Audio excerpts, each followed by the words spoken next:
আসসালামু আলাইকুম, সবাই কেমন আছেন? আশা করি সবাই ভালো আছেন। তো আজকের আমাদের যাত্রা হলো নদীর পথে। তো সবাই ফুল ভিডিওটা দেখবেন। তো এখানে আমাদের ফুল টিম সহ আমরা কিন্তু আমার বরিশাল বোনের বাসায় যাচ্ছি। তো আমাদের ওখান থেকে নদী পথেও যাওয়া যায় এবং গাড়ি পথেও যাওয়া যায়। তো নদীর পথে একটু তাড়াতাড়ি যাওয়া যায়, গাড়ি পথে একটু বেশি দেরি হয়, সেজন্য আমরা নদীর পথে যাইতেছিলাম। আমার ভাবি, আমার আরও দুইটা বোন, আমার দুলাভাই, আমি, আমার ফ্যামিলি। তো আরেক বোনের ফ্যামিলি যায় না, ওরা ব্যস্ত ছিল। তারপরে আরও এক বোনের, দুই বোনের ফ্যামিলি যায় না, আমরা তিন বোন গেছি।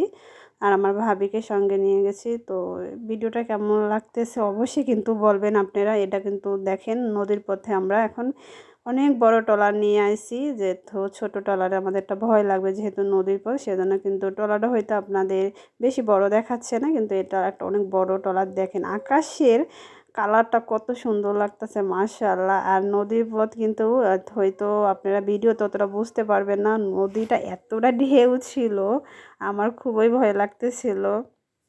এবং বিশেষ করে আমার ভাই কখনো আমাদেরকে নদীর পথে যেতে দিতে চায় না, ওর ফ্যামিলি সহ।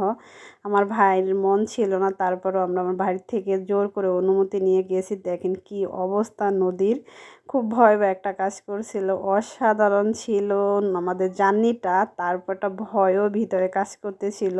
এই দেখেন এখন আমি দেখাচ্ছি আমাদের ফুল টিমকে, কিন্তু এখানে কিন্তু আমার অল পরিবারের সবাই নাই, আমরা তিনটা ফ্যামিলি এখানে আছি, ঠিক আছে।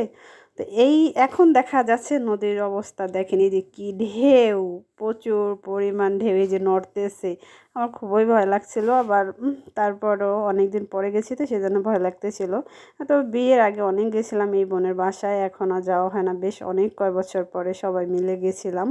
তো ভালোই লাগছিল সবার সাথে একসাথে যাওয়া, আনন্দ করা, অন্যরকম একটা আনন্দ ফিল। দেখেন আমি একটু করে দেখাইতেছি, এই যে দেখেন ফুল নদীটা কত বড় আর বিশাল আকারের একটা নদী ছিল। এখানে তিন মোহনা, সম্ভবত তিন মোহনা। তো আমি ভিডিও তোভাবে দেখাইতে, এই দেখেন সাইডে দিয়ে কি পরিমাণ, এটা মহিষ বলে, মহিষ হয়তো আপনারা অনেকে চিনবেন অনেকে চিনবেন। এই যে মহিষগুলো সাইড দিয়ে অন্য জায়গায় যাইতেছে। আকাশের পরিবেশটা এত সুন্দর ছিল। এই যে আমরা ট্রলার থেকে নেমে গেছি, নেমে এখন আমরা যাব বোনের বাসার উদ্দেশ্যে। গাড়িতে যেতে হবে। এখন আমরা বাচ্চাদের জন্য সকালবেলা আইছি, তো সেজন্য বাচ্চাদের জন্য কিছু খাবার কিনে নিচ্ছি, বাচ্চাদের খাওয়াই নিচ্ছি। তারপর আমরা বোনের বাসায় চলে যাব। তো আমার পরবর্তীতে আর সেভাবে ভিডিও ক্লিপ নেওয়া হয় না, আমার ফ্যামিলি ওভাবে পছন্দ করে না, সেজন্য আমি বাড়িতে গেলে ওভাবে ভিডিও করা হয় না, লুকিয়ে একটু একটু করা হয়। তো সবাই ভালো থাকবেন, সুস্থ থাকবেন। তো আমার ভিডিওটা কেমন হয়েছে অবশ্যই সবাই কিন্তু জানাবেন।